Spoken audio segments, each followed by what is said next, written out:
breathing in, opening this sacred space between us.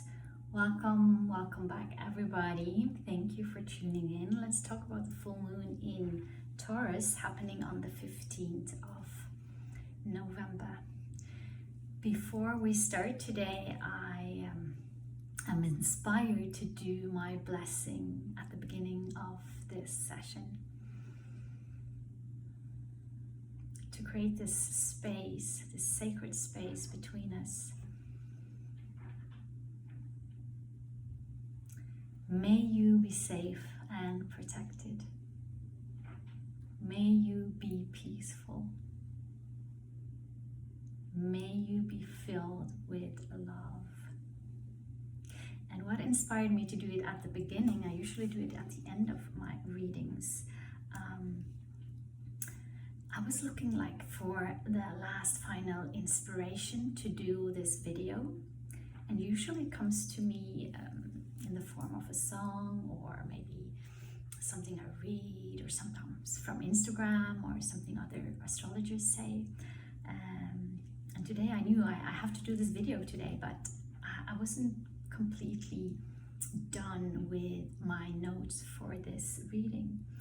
And then just behind my laptop, this book title peeked out. And it's been there in front of me all of this time, all these couple of weeks that I've been using this office. But I hadn't seen it before. And isn't this how it is?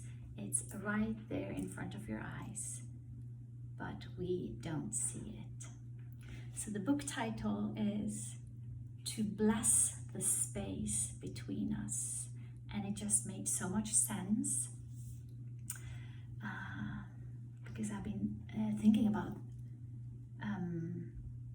creating sacred spaces and creating sacred space between us, like when we meet up, to put our focused intention. What is our intention when we meet up with other people, or when I am doing this video, or even in our homes, like bringing that sacred intention into our relationship and into our homes. So this is what inspired me, together with today being the 11th of November, this magical, beautiful portal day to manifest and pray for the best lives for ourselves, to be of service to others, and for the best, most beautiful timeline for Mother Earth and all of humanity. So this is my intention, to bless the space between us, doing this video, and also maybe to inspire you to do the same. I will read a little bit more from this book at the end of this video. Let's get back to the full moon. We have the full moon coming up in 4 days on the 15th of November.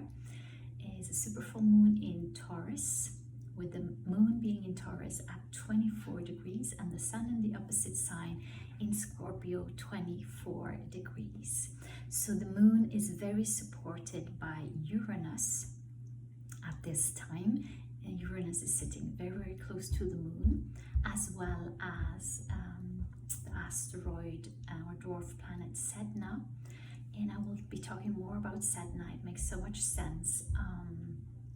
The mythology behind Sedna, the goddess Sedna, the goddess of the ocean, and how this is a time for us to really let go of the old and then to create the new.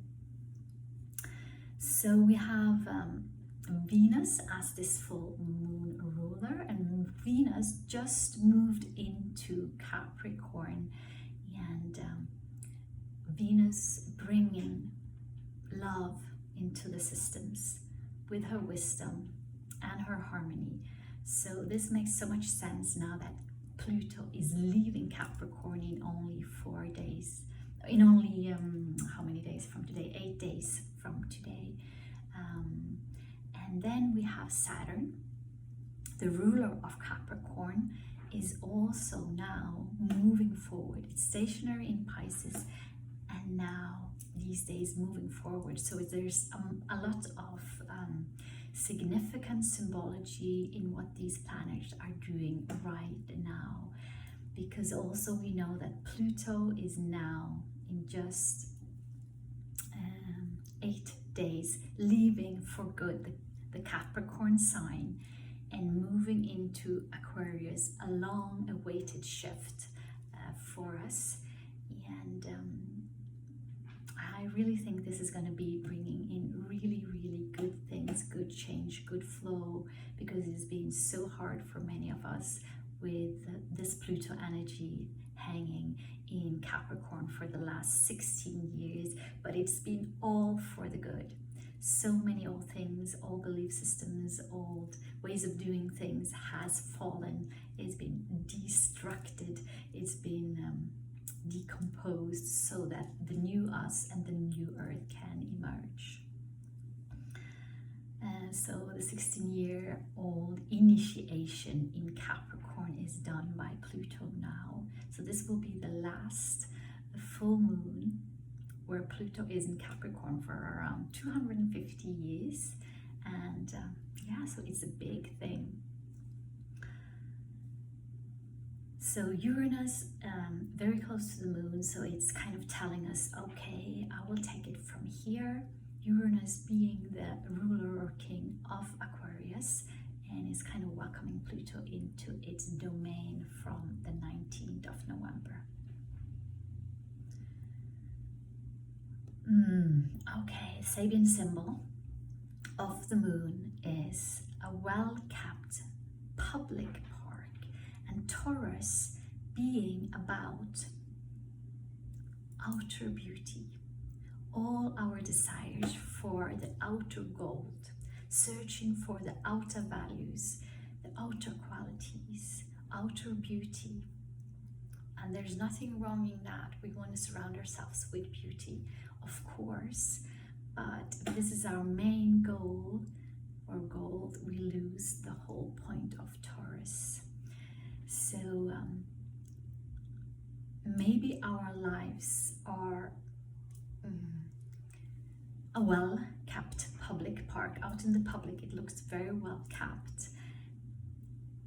And the question is it truly aligned with our inner values, our inner resources, our inner qualities? And hopefully we have used this time with Pluto in Capricorn for 16 years really, really good to polish and refine our true values, our inner resources, so that this beautiful public park also reflects truly what's underneath, so that it's not just superficial and something we're showing off, the masks we are showing off, but it's really truly reflecting where we're coming from and our heart's values. So Taurus being an earth sign, and it's asking us to really ground these new values that has been building in us since 2008. So this is a period of time where we will be asked to really reconnect our inner and outer values, and to align our soul and higher self with our personality, so that our personality can be a tool for our soul and our spiritual selves and divine selves to express and be earthed through us, so to become divine humans. I've talked about Pluto in Capricorn in so many of my videos. I feel I'm repeating myself, but let's just go through this. Pluto is still at 30 degrees of Capricorn, Sabian symbol, a secret business conference. So this could be a sinister group coming together, planning of world domination. But now the masks are falling, and it might as well be a spiritual, or like a group of spiritual leaders coming together, planning how to go forward from here. because with Pluto and Capricorn, all the false matrices have fallen, all the lies, all the secrets, everything that our society, all the structures it's been built upon, it's fallen. And Aquarius being the people, like the humanity, the grassroots communities. So now we have awakened, and we know, and we're taking back our power, and we know who we are. We are divine humans here to create beautiful, beautiful, sacred spaces in us and around us. The world leaders have been unmasked, and we're also learning that with so much evil in the world, there must be an equal opposite force of good that exists. It's like the yin and the yang, and it's the law of the universe. So this is a major shift, and it's also a major thing when Pluto shifts sign. Usually it often signifies war, but this could also be the battle or the war inside of us. So you might feel that there is really a battle taking place inside of you between your soul self and your personality or ego, the old ways of thinking, doing, and being, and the new you, the soul you, or the more spiritual oriented you that has been building and reconstructed inside of you for the last 16 years, and now it wants to come forward and to be grounded in your reality and in your life. So if you are not at all connected to your spiritual side, your higher self or the divine, you may feel that this is a time of where everything is doomed, and the lower aspects of these beautiful cosmic energies may play out in you or around you. So this is about a time of trusting and trusting divine timing, and just making up your mind that doubt and fear are not welcome here, as your higher self is really calling you to make some serious life choices.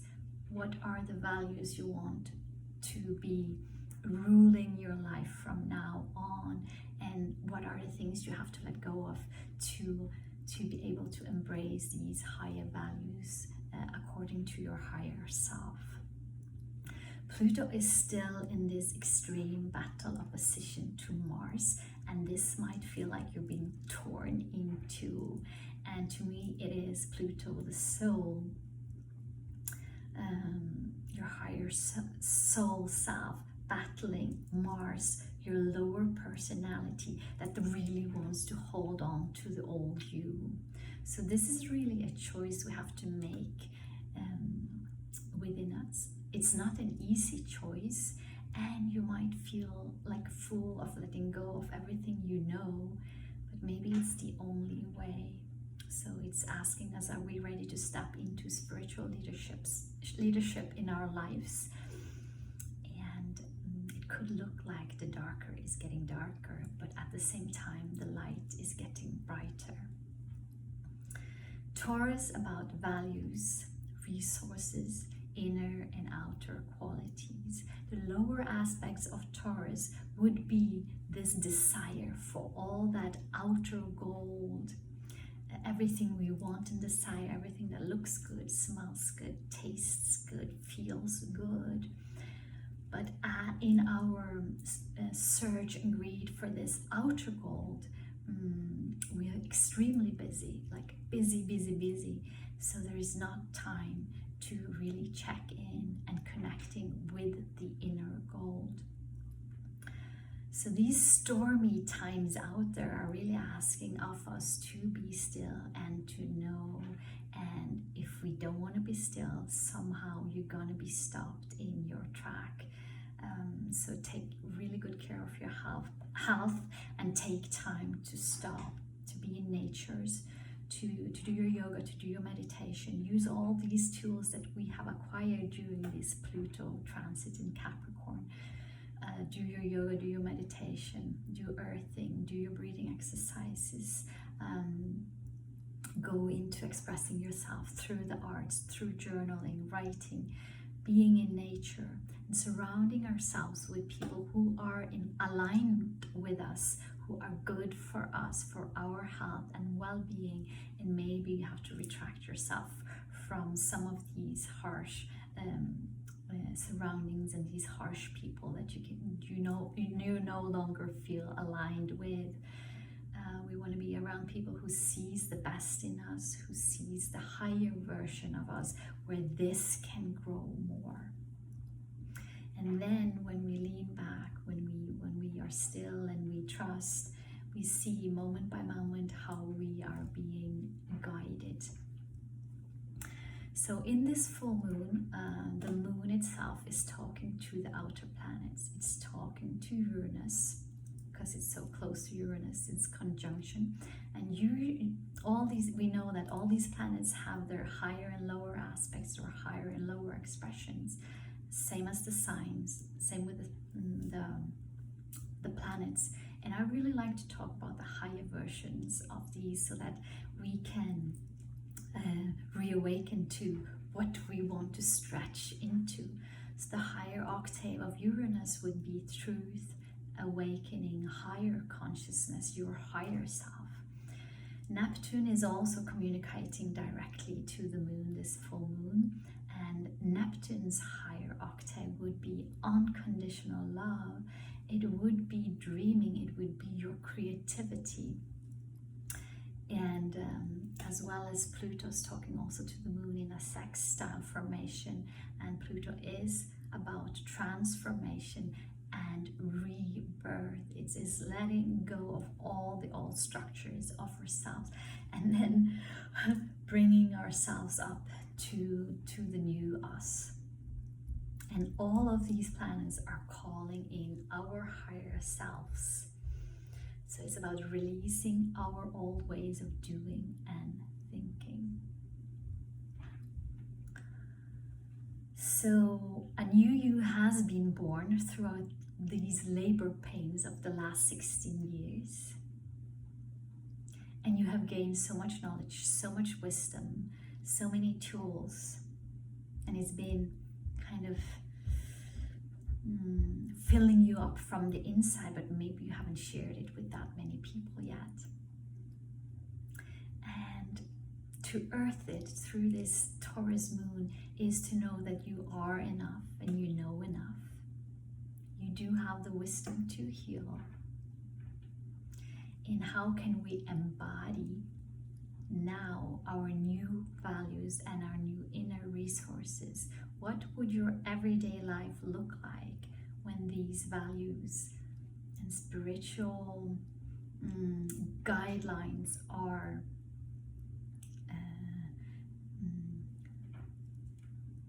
in the forefront of your daily life?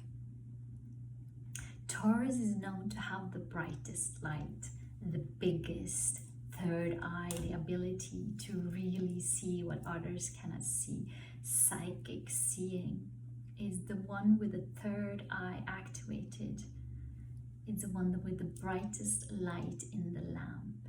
But I've said many times, first we have to lit the lamp. So all this depends on the level of consciousness, how we are able to navigate this shift of the ages. Are we strong enough to stand out in the crowd? Are we communicating with the divine and our higher selves? Is our highest mission our highest gold? Or are we still chasing the rainbow of personal gain? Lower aspect of Taurus. Are we still thinking that chasing these personal gains, that this will make us happy? So this is a time where we kind of need to surrender and allow this transformation that is taking place inside of us. When Pluto enters Aquarius, leaves Capricorn, enters Aquarius, it will be, in my opinion, a very slow process of change to the better. Pluto is power. Pluto in Aquarius is power to humanity, power to communities. It's power to the eccentric, authentic, original, a little bit crazy professor genius that lives inside of you. So are we ready to be empowered, to be sovereign, original, to stand out in the crowd and be authentically you, and to share the wisdom you have gained these 16 years as the water bearer, and share your wisdom with those who are thirsty, to trust the invisible, to trust your heart, to trust your intuition, the signs, the synchronicities, so that you can empower yourself to rise in your community and rise to spiritual leadership, stepping into righteousness and follow the inner compass that knows like a child the difference between good and evil. It's not done overnight to come back to this innocent, childish compass. But many of us have done the work so far, and we'll keep doing it. Together with Uranus and the Moon, I mentioned Sedna. Sedna is very close to Uranus and the Moon. And Sedna, the mythology of Sedna is extremely powerful, as she is the goddess of the deep waters. And she is a goddess, she became a goddess as she was in the process of her own spiritual initiation. And as I see it, these 16 years with Pluto and Capricorn, Capricorn rules all initiations. And I think Pluto has really been initiating us into spiritual leadership. Capricorn being leadership. So we've been going through these spiritual initiations with all these tests, all these deaths, everything falling apart in our personal lives, so that we have been going through our own spiritual initiation, just like Sedna. I'm not going to go through the whole mythology around Sedna, but there is like this episode in her spiritual initiation where she is hanging on to the boat of her father with her fingers on the rim of the boat. And there is a huge storm going on. To save himself, her father cuts off all her fingers. They fall into the ocean and become the whales, the seals, and other creatures of the ocean. And Sedna herself, she goes down deep into the ocean and she becomes the goddess of the ocean. So the father is also Capricorn, signifies Capricorn. It's the authorities that we've been clinging on to, signifies an old perception of safety that we've been holding on to, but it was a false safety. So the myth is showing us there is no safety in going back to the old or to the way of the past. It's showing us to take what we have learned in our pain and discomfort and false security, and to recreate ourselves and our lives, to surrender to the divine power that holds this all together, the prana, that is the life force in all living things, that is benevolent love. So this was my reading today. I'm going to finish off, I don't have my cards, so I'm going to finish off reading from this beautiful good book that I didn't see until this morning. I'm going to put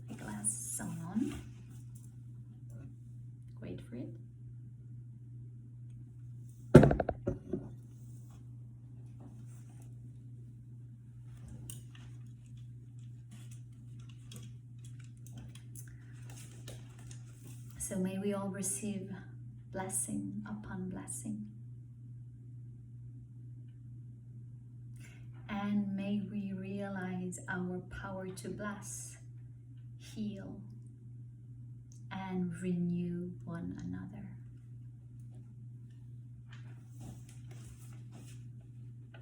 Okay, reading.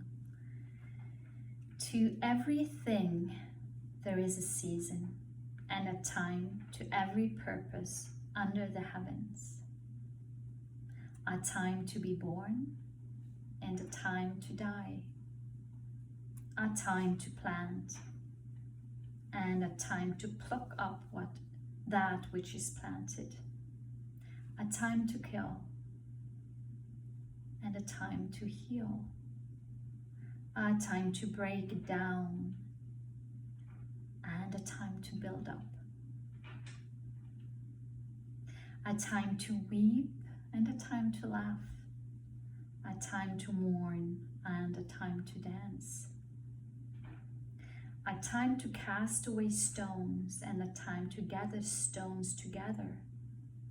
A time to embrace and a time to refrain from embracing.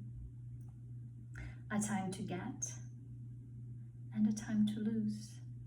A time to keep and a time to cast away. A time to rend and a time to sue. A time to keep silence and a time to speak. A time to keep silence and a time to speak. A time to love and a time to hate. A time of war and a time of peace.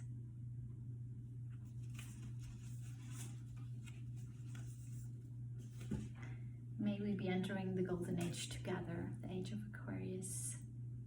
May this be a time of peace and blessings, prosperity for all. With this, have a beautiful, magical full moon in Taurus. Much love. Until next time.